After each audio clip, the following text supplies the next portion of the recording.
first and foremost, can you explain the basic principles of antitrust laws and why they are important to protecting our economic freedoms?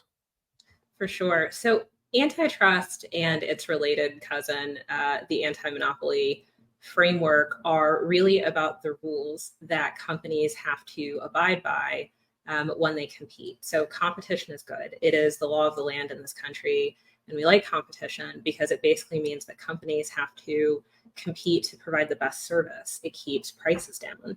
And what antitrust does is it prescribes some really simple, flexible rules so that you don't have monopolies, right? Which is when one company controls, the provision of a product or a service in the market, and when you don't have the undue accumulation of power, right? Corporate power in a market. And there are different ways that you can accumulate that power. Sometimes it's by mergers, right? And so antitrust is applied to mergers that are notified in the United States, typically only the biggest mergers. And the reason it's really important to understand antitrust for your audience, for every American to understand antitrust, is because it is so fundamental to our full participation in our democracy.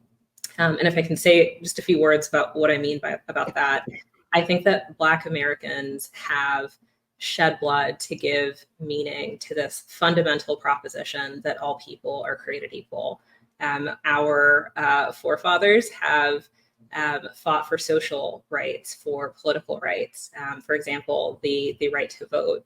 But as I've thought about this work more and really gotten in the books and read a lot of the thought beforehand, what I realized is that so many civil rights leaders understood that social and political rights standing alone would not be sufficient to protect our full participation and our full citizenship in this country. That you really need economic liberty as that third plank to protect all of your other liberties. And there's really incredible scholarship and writing from W.E.B, Du Bois, MLK, Bayard Rustin, and others who really understood this. And so that's why I'm so pleased to be able to talk to all of you and your audience about why I think antitrust is good for the entire country, but in particular, Black Americans. Given the digital economy that we're in now, like how important do you think it is to have these antitrust laws? And do you think some companies in the tech space are actually too big to fail? It's a great question. So I think that let me take a step back about digital platforms and the big tech companies. So you should know that the antitrust laws apply to the entire economy: healthcare, agriculture, financial services, labor markets, and everything in between, professional sports, and education, and so forth. But in the last 20 years or so, recall that there was a two-tiered recovery from the financial crisis. Some people lost a lot and never quite made up ground. Some people lost a little bit and maybe are doing a little bit better. And there's a sense in this country for a lot of people that economic opportunity is not what it used to be. And the tech platforms are interesting because that sentiment that I just described actually is true regardless of who you are, your demographic, or your political leanings, right? So people on the left and the right are concerned about economic opportunity in this country. And for a lot of folks who are self-styled conservatives, they're thinking about the tech platforms and the power that they have to censor people, the power that they have to deplatform people, the power to control what ideas even make it to the public. And, in the case of Google, for example, which I can talk about because we filed monopolization cases against Google, one of which went to trial last year and where we look forward to closing arguments in the spring, and another one that's going to trial this year. And so I think that some companies are both big and do things that are against the law. And in the case of Google Search, that is a case about a company that has, we'll say, 90+% share of all the internet searches that are conducted every single day in this country. And they entered into agreements with browser companies, with device manufacturers, including your phone device manufacturers, with wireless carriers and the like, to make sure that they were the default search engine. And what's interesting about those digital platforms is that, like Google search, is that the more people use Google search, the better the product becomes. And it also deprives competitors of the opportunity to provide you a product. And so digital market, this is a concept that people call network effects and such. But again, let's zoom out and talk about why that should matter to all people.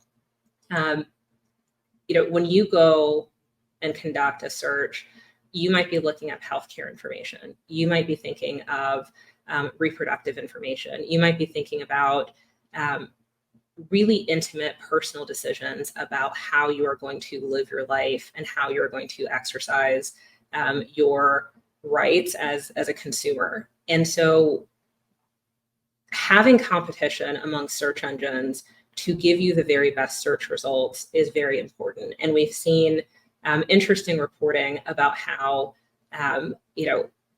concerns about how search results are delivered can actually bury information that people need, or worse, serve up very harmful information. And again, that affects the experience of citizenship in this country. And it's a way that all of us feel the effects and ramifications of corporate power in like very basic ways in our everyday life. Yeah, it's interesting when we hear antitrust laws. We usually, again, we hear tech, we hear Google, we hear Meta, we hear Apple. Those companies always come into the forefront. From a standpoint of the average day citizen, it's tough for us to understand it or have a care base about it because we're just so unaware. So it feels like Big Brother is being watched by another Big Brother, and then whatever the result is, we'll figure out how do we get more people involved in understanding just the ramifications of some of the things you're talking about on an everyday basis.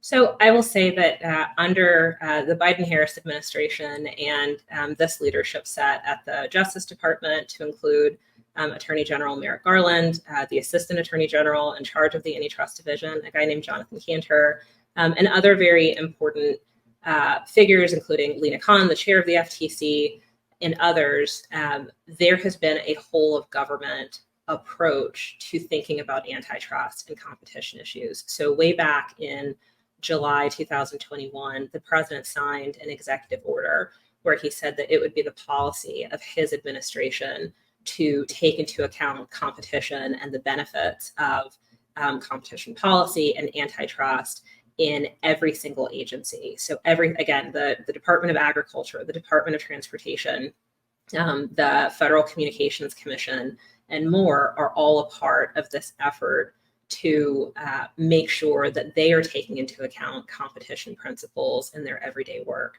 For all of us at the Antitrust Division, or I have the distinct privilege of serving as the second highest ranking official and working with a staff of more than 800 people who are dedicated to faithfully serving the public and bringing the benefits of competition to everyday people. We're thinking about just how we talk to the public, right? Antitrust for a long time was really technocratic. It was steeped in kind of murky economics. And that's really a shame, because as I've gone back and engaged with the history, it's clearer to me than ever that antitrust is for all of us. And so, for example, we are trying to make sure that we're using plain language in our complaints, in our guidance documents. Or making sure that we're not privileging a small few who already kind of know what's going on at the Antitrust Division and down at the Federal Trade Commission, which is our sister agency, and that we're setting up access for everyday people to get the information that they need. And so we go out and talk to as many people as we possibly can. I'll give you just one example. We spoke to a group of farmers that were coming to Washington for the day, just to talk about how we think about competition in agriculture. And we're going out to colleges and universities. We're going out to conferences. We're talking to content creators. We're just talking to as many people as we possibly can, because we feel so deeply that antitrust is for the people, and we as public servants are obligated to protect every citizen in this country, regardless of whether you have power or whether you don't.